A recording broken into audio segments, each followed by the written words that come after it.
Hola y bienvenidos a todos. Hoy nos sumergimos en el fascinante mundo de la gracia divina. Vamos a explorar este concepto no solo como una idea, sino como una experiencia, una vivencia.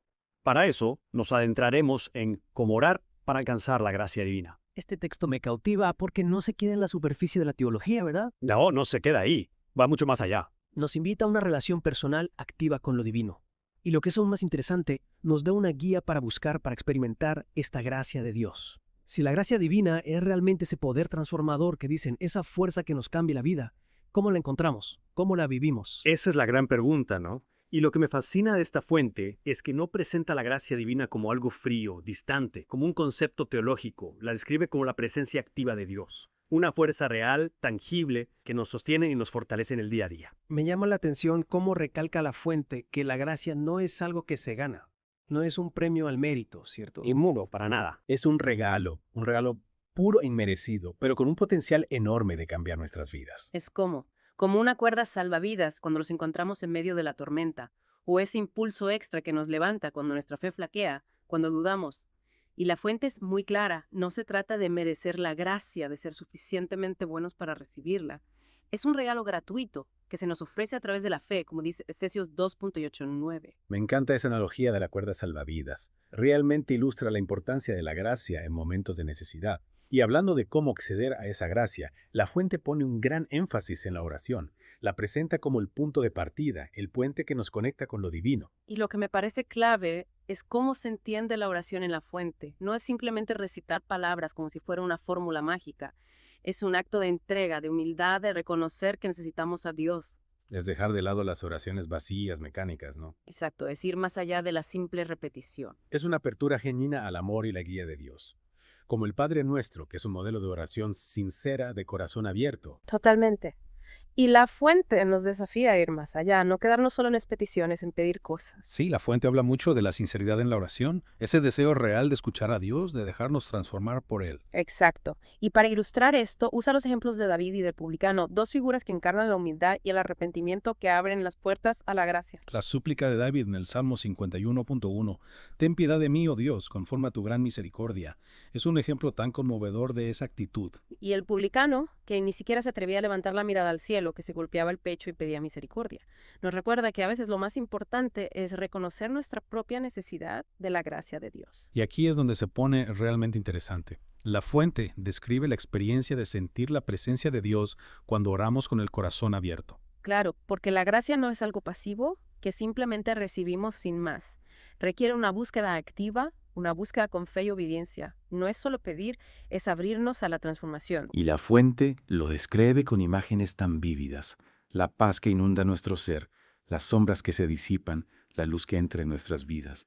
¿Alguna vez has experimentado algo así a través de la oración? Y la fuente no nos engaña, no pretende que el camino sea fácil, reconoce las dificultades, los momentos de duda, las luchas internas. Es un viaje, ¿no? Y La como todo fibra- viaje, tiene sus altibajos. Exactamente. Por eso es tan importante la perseverancia, confiar en el tiempo de Dios, aunque no siempre entendamos su plan. Como dice Mateo 7.7. Seguir pidiendo, buscando, llamando, y la puerta se abrirá. Y es como tu propia búsqueda de conocimiento, ¿no? Requiere esfuerzo, dedicación, pero la recompensa vale la pena. Totalmente. Y un punto clave que me gustaría destacar es que la entrega a Dios en la oración no se trata de obtener todo lo que queremos. Más bien se trata de alinear nuestra voluntad con la de Dios. Exacto. Es como la analogía de la vid y los pámpanos en Juan 15.5. El verdadero crecimiento, la verdadera plenitud, vienen de esa conexión con la fuente. Y esa idea de la oración como una conversación bidireccional en la que escuchamos tanto como hablamos, me parece fundamental. Porque la oración nos ayuda a discernir la voluntad de Dios, Sí. incluso cuando las cosas no están claras, cuando no sabemos qué camino tomar. Es aquietarnos, escuchar con atención esa voz interior que nos guía. ¿Con qué frecuencia lo hacemos realmente? ¿Con qué frecuencia nos detenemos a escuchar en lugar de solo pedir? Y la fuente nos advierte. La gracia no siempre se manifiesta como esperamos. Que es cierto, tendemos a tener ideas preconcebidas sobre cómo Dios debería actuar, sobre qué forma debería tomar su gracia. Pero, ¿y si esas expectativas nos están limitando? Y si el plan de Dios es mucho más grande, mucho más sorprendente de lo que podemos imaginar. La fuente usa el ejemplo de Pablo y la espina en su carne, algo que él rogaba que Dios le quitara. Sí, un sufrimiento constante que él deseaba con todas sus fuerzas que desapareciera. Pero la respuesta de Dios fue, mi gracia te basta, porque mi poder se perfecciona en la debilidad. En lugar de eliminar el obstáculo, Dios le dio la fuerza para sobrellevarlo, para convertirlo en una fuente de aprendizaje. Es un recordatorio poderoso de que a veces los desafíos que enfrentamos son oportunidades para que la gracia de Dios se manifieste aún más. Exacto, es convertir nuestras debilidades en fortalezas, encontrar un poder inesperado dentro de nosotros mismos. Y esta transformación, esta resiliencia que nos da la gracia no es solo para beneficio personal. La fuente nos invita a reflexionar sobre cómo podemos ser conductos de esa gracia, cómo podemos extenderla a los demás. Es como si la gracia tuviera un efecto dominó. Nos transforma a nosotros. Ya. Y esa transformación nos impulsa a actuar con más compasión, con más amor hacia los demás. Totalmente. Se trata de encarnar esa gracia en nuestra vida diaria, de dejar que guíe nuestras interacciones, nuestras decisiones, nuestras respuestas al mundo que nos rodea. Entonces, no se trata solo de recibir gracia, sino de reflejarla, de compartirla. Precisamente. Se trata de dejar que esa gracia moldee nuestras acciones, nuestras relaciones. Se trata de convertirnos en ejemplos vivos del amor y la compasión de Dios. Y esto nos lleva de nuevo a la idea de la oración como un diálogo, una conversación en la que escuchamos la guía de Dios. De estar abiertos a su dirección, aunque nos lleve por caminos inesperados, por caminos que no habíamos planeado. Porque a veces los actos de gracia más grandes, más significativos, ocurren cuando salimos de nuestra zona de confort, cuando permitimos que Dios obre a través de nosotros de maneras que nunca hubiéramos imaginado. Es dejar de lado el control, la necesidad de tener todo planificado y entregarnos a la voluntad divina. Entonces no es solo una transformación personal, es ser parte de algo mucho más grande que nosotros mismos. Es convertirnos en instrumentos de la gracia de Dios en el mundo, en portadores de su amor y su compasión. Y hablando de ser instrumentos de la gracia, la fuente también habla de perseverar en nuestro camino espiritual. Sí, es como si reconociera que habrá momentos de duda, ¿no? Momentos en que nos sentimos perdidos, desanimados. Exacto, esos momentos en que la fe flaquea, Pero nos recuerda que Dios está siempre con nosotros. incluso en esos momentos oscuros. En esos momentos en que sentimos que estamos solos. Y que nuestra perseverancia, esa fe inquebrantable, puede llevarnos a una comprensión mucho más profunda de su gracia. Y a una transformación real en nuestras vidas. No es solo llegar a un destino, ¿verdad? Es Sí. abrazar el viaje. Exacto, con todos sus altibajos. Se trata de confiar en el tiempo de Dios. Aunque no siempre entendamos su plan, Tener esa certeza de que Él está obrando en nuestras vidas. aunque no lo veamos, aunque no lo sintamos en ese momento. Y hablando de fe, la fuente también explora la idea de que la gracia no siempre se presenta como esperamos. Es verdad.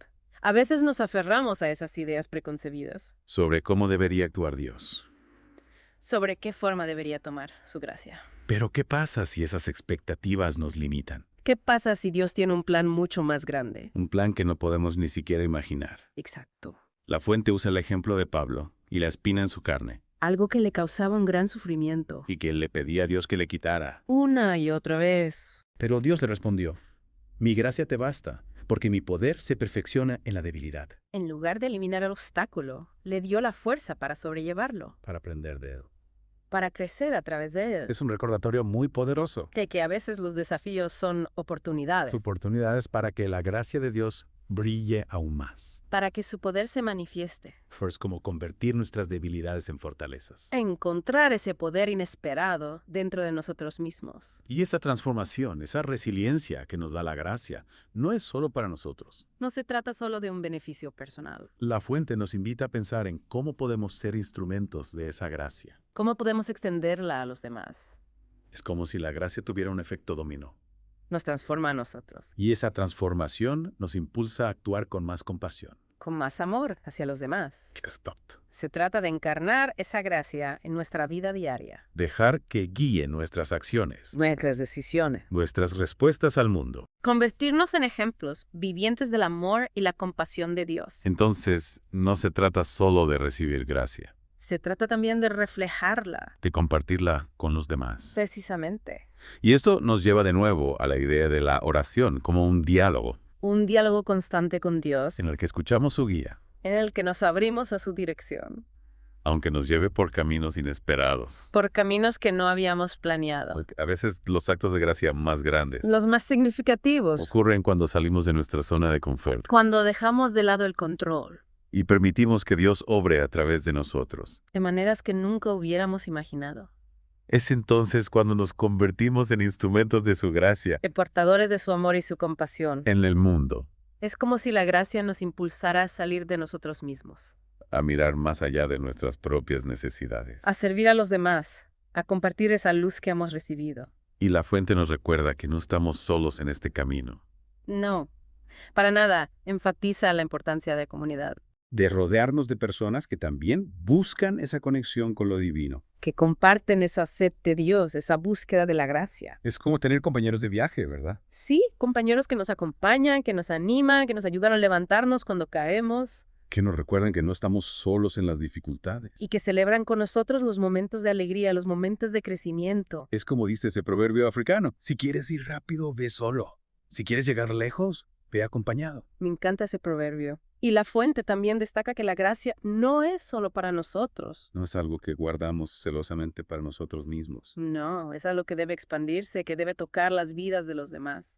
Es convertirnos en agentes de cambio en el mundo. Exacto. Tomar esa gracia que hemos recibido y dejar que fluya a través de nosotros. Convertirnos en faros de esperanza, reflejando el amor de Dios en nuestras acciones. En nuestra forma de tratar a los demás, en nuestro servicio al prójimo. Y es en esos actos de servicio, en esos momentos de conexión genuina, donde realmente experimentamos el poder de la gracia. Donde la gracia se hace tangible, donde la sentimos vibrar en nuestro interior. Es como si nos convirtiéramos en encarnaciones de esa gracia, llevando luz a la oscuridad. Inspirando a otros a buscar esa misma conexión con lo divino. Al final, creo que esta inmersión profunda nos ha mostrado que la gracia es mucho más que un concepto. Es una fuerza viva, una energía transformadora que puede cambiar nuestras vidas y el mundo que nos rodea. Y todo comienza con un deseo sincero de conectarnos con Dios. De abrir nuestros corazones a su gracia, de dejarnos guiar por su amor. Y lo más hermoso es que ese camino está abierto para todos. Sin importar dónde nos encontremos en nuestro camino espiritual. Sin importar los desafíos que enfrentemos. La gracia de Dios siempre está ahí, esperando que la recibamos. Solo tenemos que abrir nuestros corazones y buscarla. Y mientras sigues reflexionando sobre estas ideas, te invito a que observes cómo la gracia divina se manifiesta en tu vida. Cómo ha moldeado tus experiencias, tus relaciones, tu forma de ver el mundo. ¿Cómo puedes ser un instrumento de esa gracia, un reflejo del amor de Dios en tu entorno? Son preguntas que vale la pena explorar, amigo mío. Y hasta la próxima. Que la paz y la gracia te acompañen.